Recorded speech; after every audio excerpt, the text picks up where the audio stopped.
aja nih.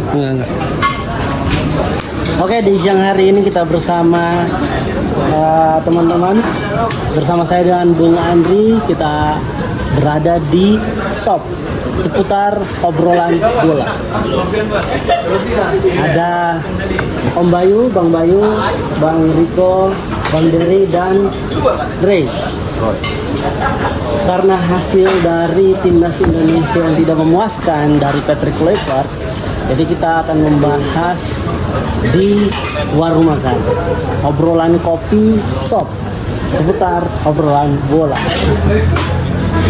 Jadi bagaimana nih Om Bay terkait, sebenarnya kita kembali ke awal mula sih, kenapa Sintayong bisa kenapa Sintayong ini dipecat. Sebenarnya alasan yang awalnya itu kita belum paham antara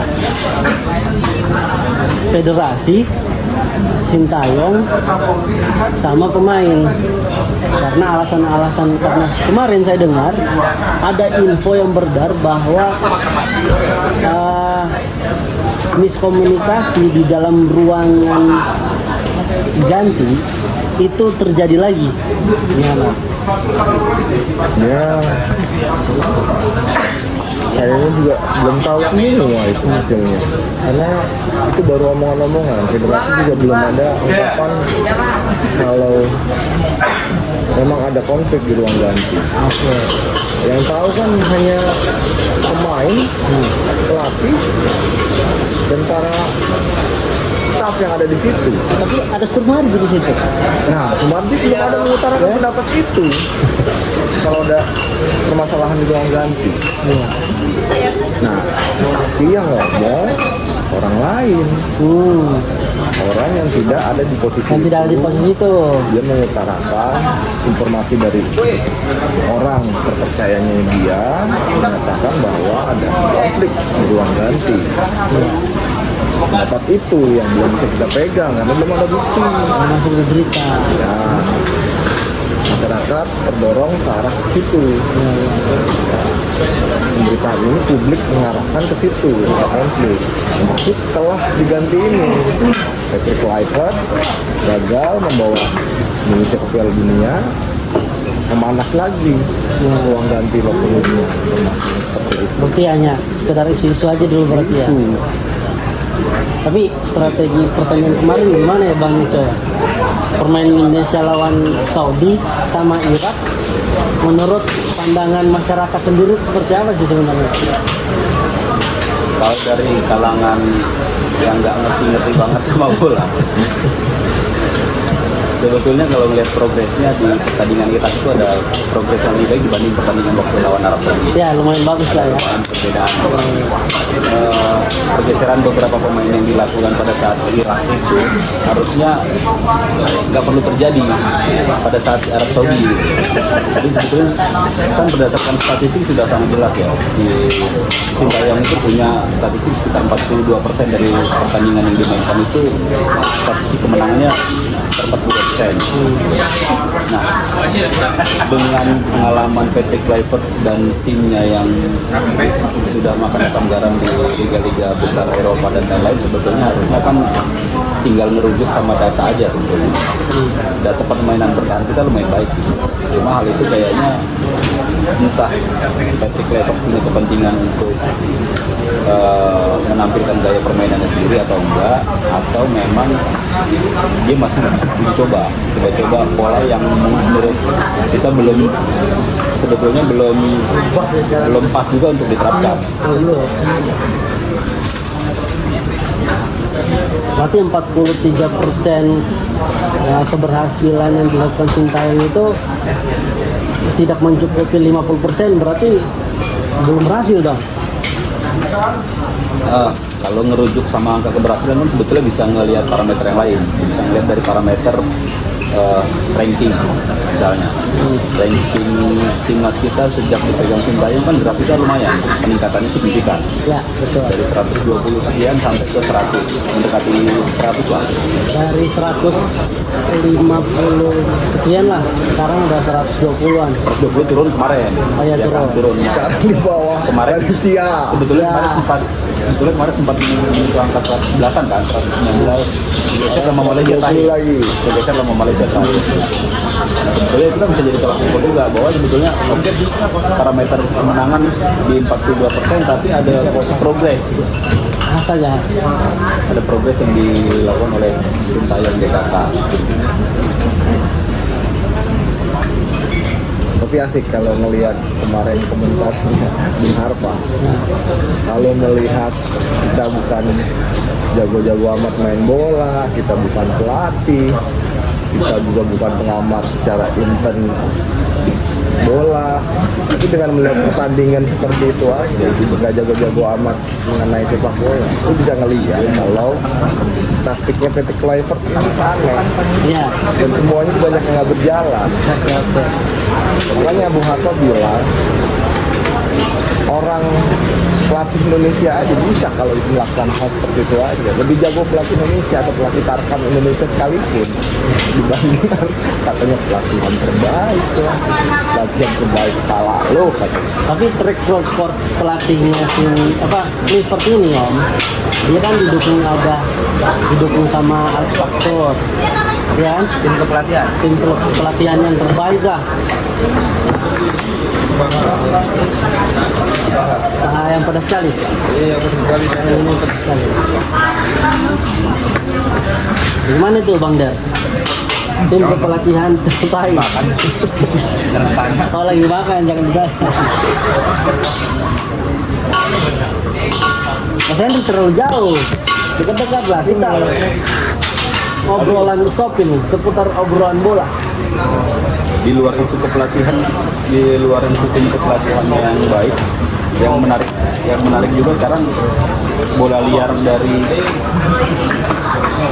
kepentingan Patrick Kluivert, karena akhirnya netizen juga kan bisa menduga ya, menganalisis sendiri, analisis netizen bahwa Patrick Kluivert ini punya track record yang jelek terkait dengan perjudian. Oke, itu isu-isu yang muncul sebelum dia masuk. Kemarin juga ada potongan entah valid atau enggak, itu terkait dengan postingan dari tim Krakau. Statementnya yang intinya kurang lebih masuknya Patrick Kluivert itu seperti bunuh diri kata dia untuk timnas Krakau, karena Patrick Kluivert beberapa kali menempatkan pemain yang bukan pada posisinya. Nah, kepentingannya itu apa kita nggak tahu. Sementara saat ini Krakau setelah ditinggal oleh Patrick Kluivert hampir melenggang selangkah lagi masuk Piala Dunia. Nah, apakah jangan-jangan timnas Indonesia diperlakukan serupa tapi tak sama dengan tim Krakau oleh Patrick Kluivert? Kita nggak tahu. Kita nggak tahu. Bahkan kontrak antara Patrick Kluivert sama federasi juga kita nggak tahu nih. Dia mau sampai 2030 kah? Atau targetnya kalau tidak lolos Piala Dunia, apakah dia out?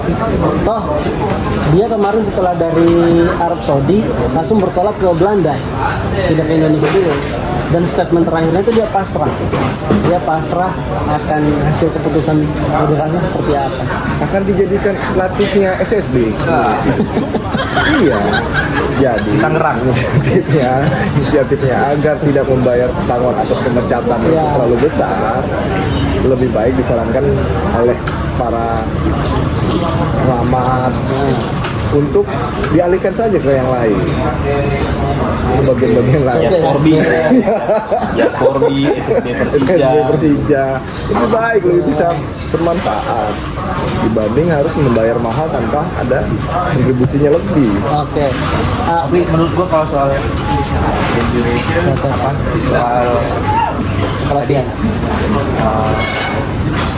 yang harus dibayarkan kalau di kita tuh kompensasi. Mungkin menurut gua sih bukan itu ya, karena emang di sepak bola modern kan emang kompensasi pelatih kan emang udah lumrah.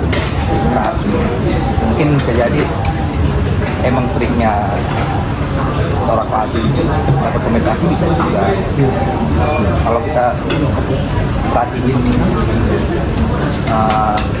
kalau beberapa kali ya merhatiin kita sebut Mourinho misalnya. Kalau merhatiin di tahun pertama kedua itu Mourinho itu emang bagus banget mainnya. Di mana nih? Mourinho di MU, AS Roma atau di Madrid? Boleh di apa namanya bandingin di setiap klub. Di tahun pertama beliau statistiknya oke banget. Makanya di tahun kedua dan ketiga seujurnya ya adalah kemungkinan nyari kompensasi itu bisa karena kompensasinya besar kan. Apalagi pelatih sepak bola profesional itu emang ada klausul itu di perjanjian kontraknya. Ada slogan-slogan yang bertebaran di TikTok maupun IG yang menyampaikan lebih baik gagal dengan orang yang lama ketimbang dengan orang yang baru yang tidak meyakinkan. Itu ada slogan-slogan begitu tuh. Bahkan si siapa namanya?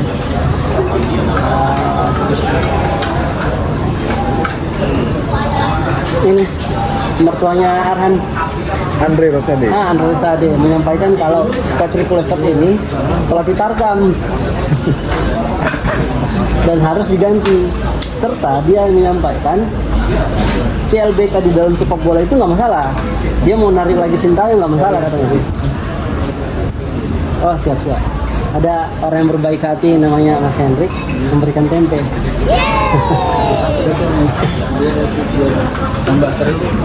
Nah, kira-kira ini dari teman-teman sendiri lebih baik gagal bersama Sintayong atau gagal seperti ini kalau toh tahunya gagal?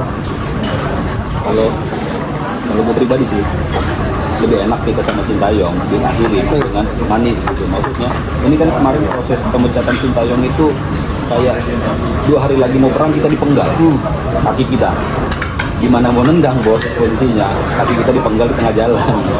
Kalau mau bertarung fair aja dulu gitu. Kita datang terima orang baru dengan konsekuensi kita menghadapi pertandingan yang kritis gitu.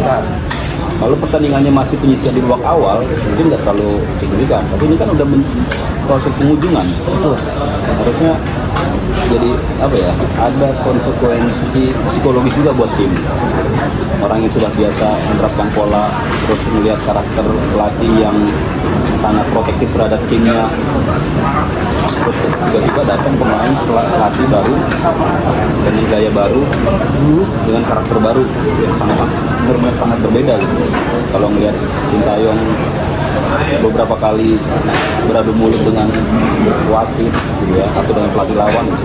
Sementara beberapa pertandingan terakhir Patrick Kluivert Sumarji yang pasang badannya. Iya, semacam santai-santai saja.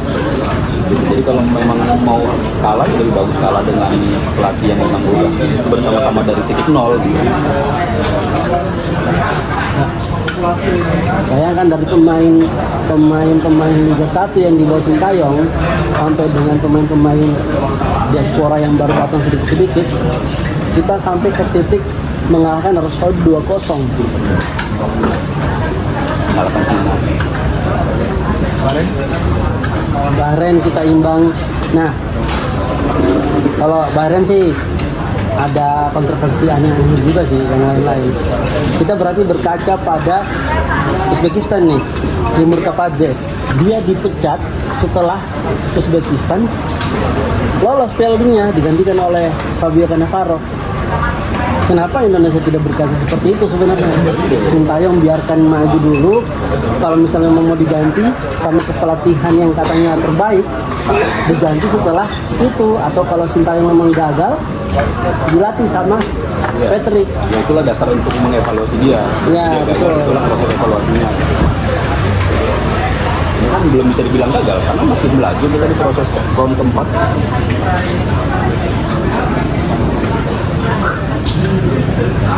Jadi siapa yang bertanggung jawab? Eko, PSSI. Ya PSSI siapa? Semua jajaran Eko itulah. Ini bukan menjebak. Nah, ini kan kita bebas berpendapat. Sumarji juga ESO kan? Ya kalau memang dia setelah dipecat itu pilih lagi, bisa aja sama Martin. tanggung jawab yang pasti kondisi ketua umum PSSI. Nah, memang harus tanpa kelihatan soalnya ada orang-orang ini siapa. Yang kelihatan kan esko-eskonya ini. Bisik-bisiknya siapa nih? Yang sedari awal bilangnya mau ganti Sintayong kan. Tapi selain Kayaknya saya tahu Sintayong, namanya kalau nggak salah. saya juga baru dengar ini. Soalnya kasihan Hamdan udah keliling-keliling ada negara di Eropa.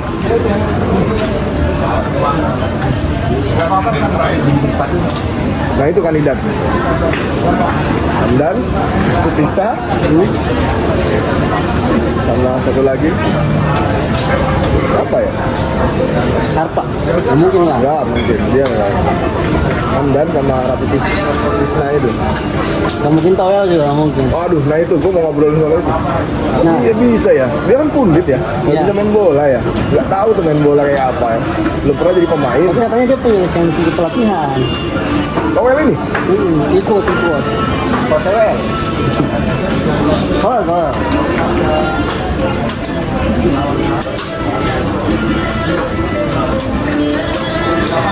Mana dia sekarang ini? Keluar juga. Pasti. Masih berkembang. Indonesia nggak makan. Kan yang gue bingung. Alasan dia saat Sinteyong, alasan kalah Indonesia kalah saat Sinteyong, dia bilang pemainnya nggak berkualitas. Ya, Sekarang, nggak terbalik. Emang pelatihnya udah pemain-pemainnya dari luar sudah dimasukin baru-baru yang lebih berkualitas. Emang pelatihnya ini main salah. pemain sudah berkualitas. Udah berkualitas katanya. Nah sekarang kebalikannya. Setelah zamannya Patrick masuk, berbalik dia ngomongnya. Karena emang pelatihnya bagus, pemainnya tidak berkualitas. Lah, kurang berkualitas apa ini pemain-pemain? Orang ngomong seperti itu.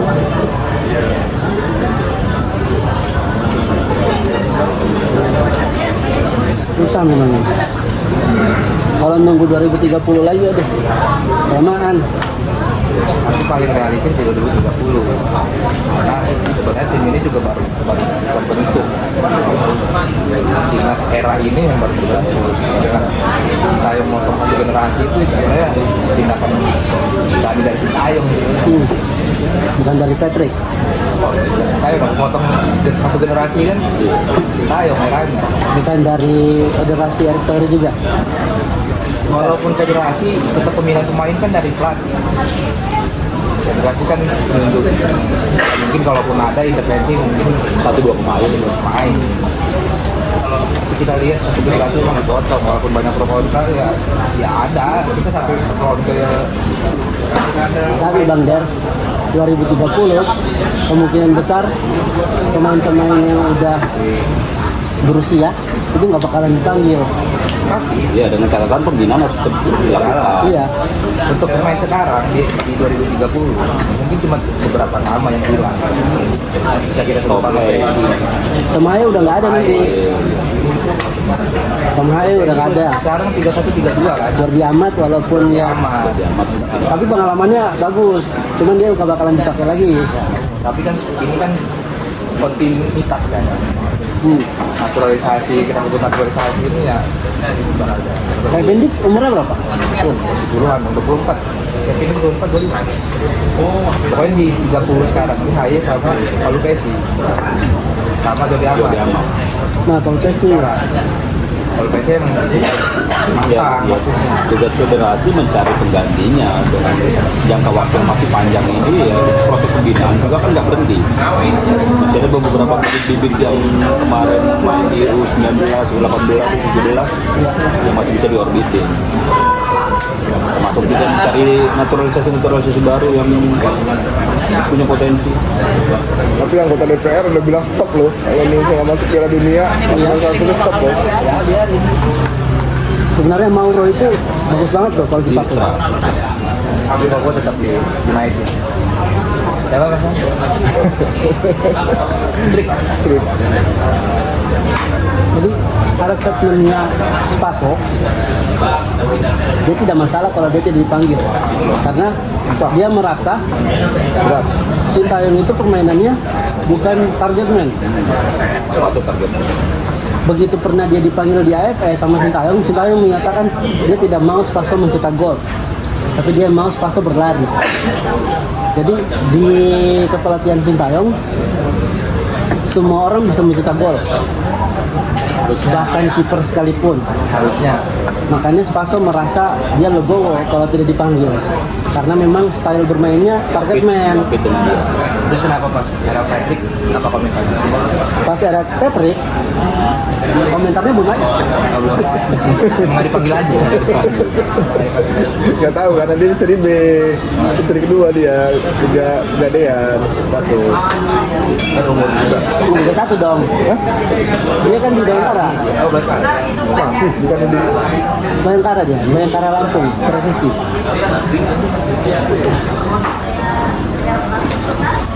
Sahabat Polri. Nah itu kandidat sebagai pelatihnya ada dua kan, mantan pelatih Irak sama mantan pelatih Uzbekistan. Mantan pelatih Irak.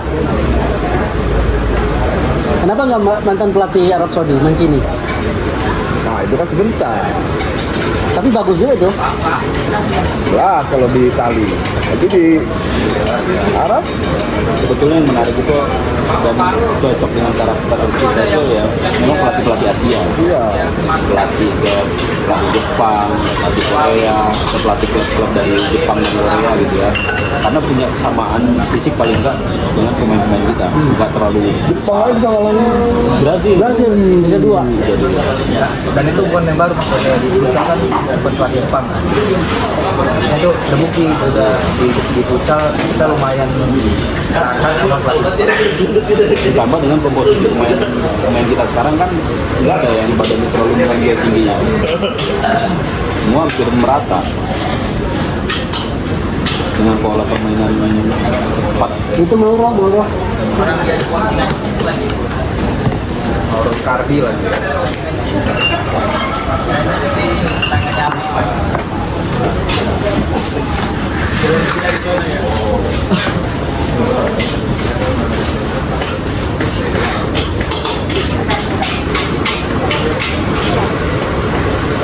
Kalau begitu, closing. Statement obrolan kita terkait seputar obrolan bola,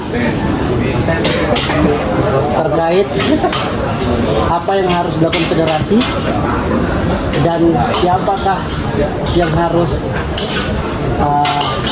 memegang kepelatihan Indonesia. Dari Om Bayi dulu lah. segera dilakukan rapat eksko Oi. dan memutus di mana pelatihan Patrick ini akan dipecat atau akan digeser ke posisi lain.